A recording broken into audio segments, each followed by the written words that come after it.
On 13th June, a Singapore-flagged vessel which has been battling inferno for over 5 days drifted dangerously close to the Kerala coast, barely 20 nautical miles away from it. The Indian Coast Guard, high on alert since the beginning of this operation, conducted a daring aerial exercise, tugging the vessel back into the sea. This, while joint operations went on war footing to bring the blaze under control. This is the story of the burning ship. June 9th, 2025. 78 nautical miles off the Kerala coast, the MV Wan Hai 503 sent out a distress signal. Moments later, the silence of the Arabian Sea was broken by a blast. The Wan Hai 503 was en route from Colombo to Mumbai, a regular transit through India's exclusive economic corridor in the Eastern Hemisphere. On board, 22 crew members, and in its hold, 1,754 containers. 90 kilometers from the coast of Kerala, an explosion was reported from the underdeck of the ship, igniting a massive onboard fire that rapidly consumed large sections of the ship.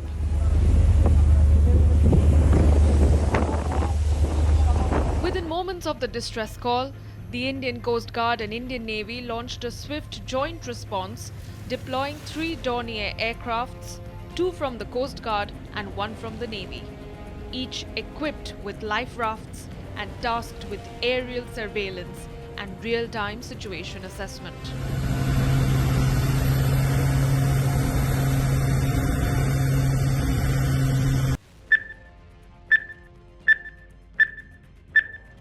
Within 12 hours, 18 crew members were successfully rescued through coordinated efforts by the Indian Coast Guard and Navy, even as the vessel remained adrift, unmanned, and engulfed in flames across its forward cargo holds and accommodation areas.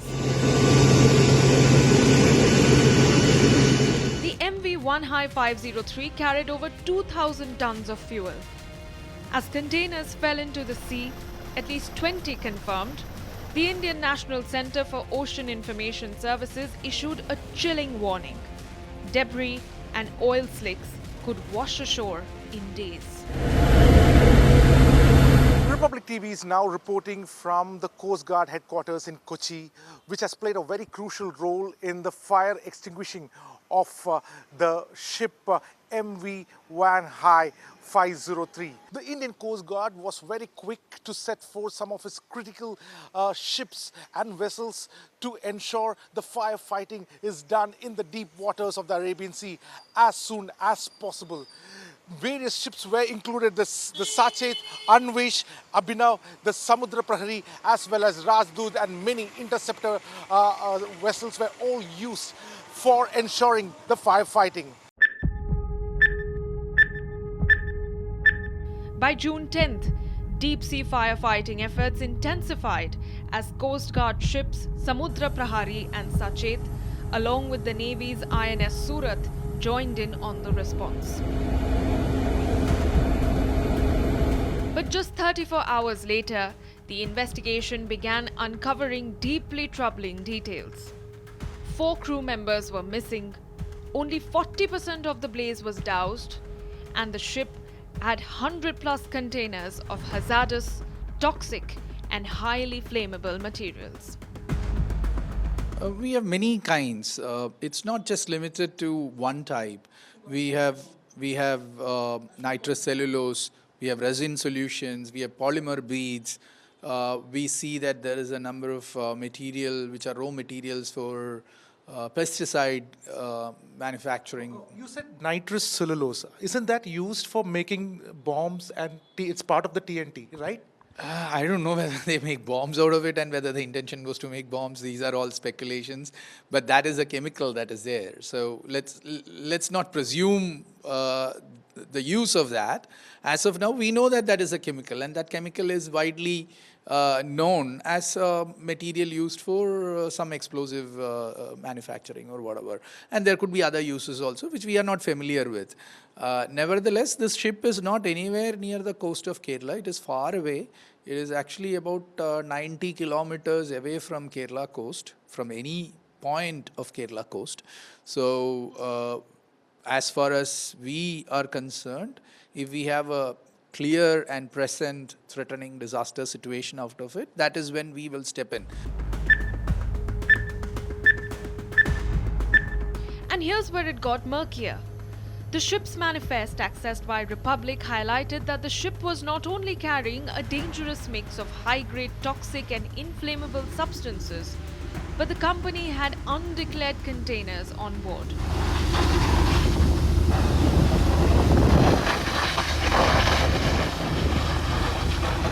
This Singapore-flagged ship with dangerous cargo was on its way to the Navasheva port in Mumbai, a ship that was abandoned by 18 trained merchant mariners during distress.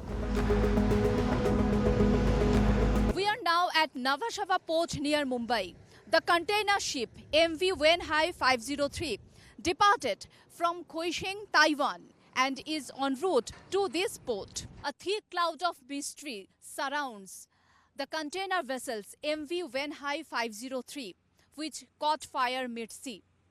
The ship en route from Kaohsiung, Taiwan to Navasheva port near Mumbai. It was sailing at a speed of 14.4 knots and was expected to arrive here, Navasheva port, on 10th June at 4:30 p.m. We are now at Navasheva port near Mumbai. With this incident, questions are now being raised about the nature of the consignment, who owned the cargo. Maritime officials are investigating whether there was any mismatch between the declared cargo manifest and what was actually on board. Republic's deep dive into the case later revealed a startling discrepancy. 143 containers were loaded across 6 port calls, including Kaohsiung, Hong Kong, Singapore, Port Klang, and Colombo.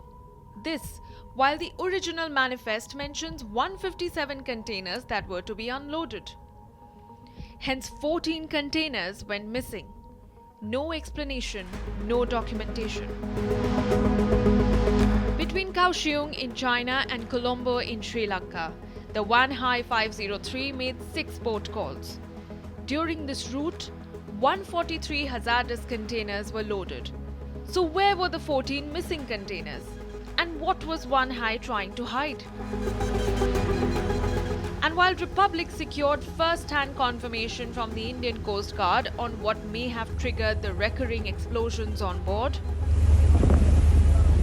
as of now, we are not very sure as to what initiated the explosions and what was causing them to be, what was causing those chain reactions. But the likelihood is high that the cause of explosion is the dangerous goods and cargo that the vessel was carrying. Beyond these revelations, a veil of mystery still surrounds the ship's hazardous consignment bound for Mumbai, and the fate of the 4 missing crew members remains unanswered. So how many total containers were there? 143. 143. No, Okay. no. You mean the total container number of the DG cargo or on board, you mean to say? On board. No, on board, the total number of containers are 1754. 1754. And the DG cargoes? DG out of that is 143. Okay. 3 days later, the firefighting operations continued. The vessel remained structurally afloat but continued to pose significant hazards due to the ongoing fire and quantities of heavy fuel oil and diesel oil on board. At least 3,000 litres of foam had been mobilized to the Baipur coast for salvors to battle the inferno.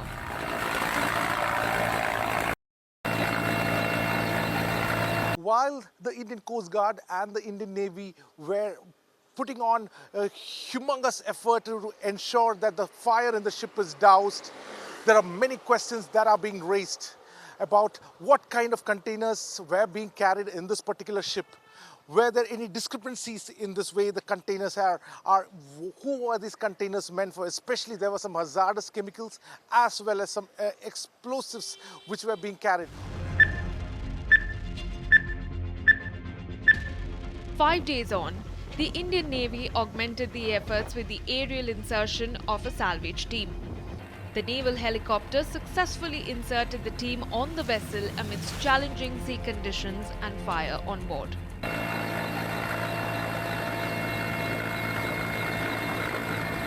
But the Wan Hai fiasco isn't the only maritime disaster that Kerala had to confront.